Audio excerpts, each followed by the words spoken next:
Due to increased pressure on teachers to raise standards of attainment in the classroom, there is wide debate on the effectiveness of putting children into sets. The Education Endowment Foundation Toolkit defines setting as grouping together students on similar levels of current attainment for specific lessons on a regular basis, and suggests it decreases pupil progress by 1 month. Firstly, let's take a look at the benefits of using setting in primary schools. Sets that divide students on the basis of skills closely related to the curriculum and those that adjust instruction to address students' needs are more likely to be effective. Setting offers the opportunity for teachers to get to know their pupils and their skill sets better by reducing class size and allowing more one-to-one support. Setting seems to particularly benefit higher attaining pupils, with these children tending to perform better than their counterparts in schools that do not use a setting system. These pupils will not be held back by their class peers that require more teacher input and more time-consuming explanation, and so helps to maintain their focus and motivation and also helps to prevent boredom. If used effectively, setting can also help lower attaining pupils when offered more individually tailored and targeted support in smaller groups, particularly if a highly experienced teacher is used to lead their group. Lower attaining children may also feel the benefits of setting in group discussions.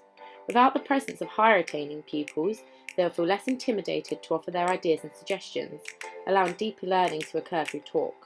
60% of pupils in primary schools are thought to be sitting next to pupils of similar attainment already, due to simple differentiation or teachers using the peel-away strategy, and so setting the use of this classroom arrangement on a bigger scale and is more easily monitored. Many of the arguments supporting the practice of setting relate to the ease of teaching.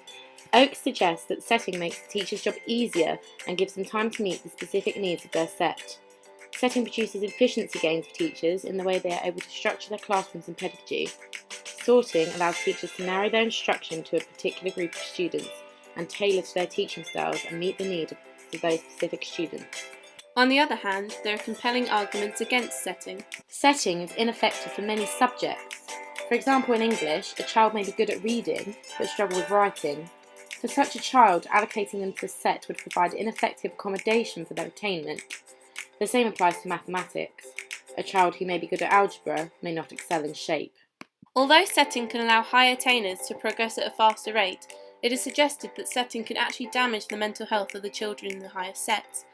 Bowler, William and Brown found that rather than feeling a sense of achievement for being placed in a higher set, many high attainers are self-negative, with a vulnerability to developing anxiety or depression because of the pressure placed of them to achieve.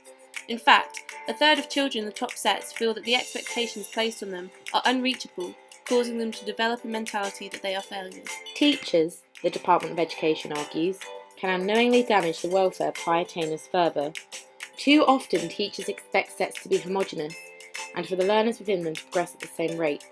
Therefore, many high attainers find the pace set too fast and are worried about falling behind, afraid to ask for help because their peers seem to understand. This in turn can negatively impact the progress and mental welfare of some high attainers, as well as removing their love of learning. Results from the Millennium Cohort Study show that pupils with poor behaviour are often allocated a low group, irrespective of their attainment. This is going to be detrimental to a child's progress, as they will not be working in their zone of proximal development. In fact, there tended to be many factors not to do with attainment that predicted the high and low attainers. Children who are autumn or winter born or whose parents own their own home tend to be put in a higher set, whereas those who are male, come from a single parent family, are summer born or have a behaviour problem tend to be put in a lower set. It has been suggested that there is a possibility of exclusion and anxiety involved in setting. Heightened levels of anxiety and isolation occur when children become aware of their level, allowing them to compare themselves to their classmates. Groups often highlight these differences in the classroom, which has an adverse effect on people's self-esteem. It is also apparent that children in lower ability groups become unmotivated as they work to the level they have been grouped in, not to the level they are capable of achieving. This may be due to the fact their work is set at a slower pace and the children are not under the watchful eye of their teacher, but their teaching assistant for intervention. Additionally, Davis, Hallam and Ierson suggest that the possibility of children being allocated the wrong group is high, as there is no criteria to follow. In some cases, it may be down to how they perform in standardised tests, rather than how they work over time. They also mentioned how it can be impractical to maintain group sizes. Children need to be working at the correct level and should be moved if necessary, however they are often not. Research shows that setting largely has a negative effect on middle and low attaining pupils, and although it has benefits for higher attaining pupils, it poses a risk to their mental health. Therefore, currently the negatives far outweigh the positives when setting is used in primary schools, and so is not an effective teaching strategy.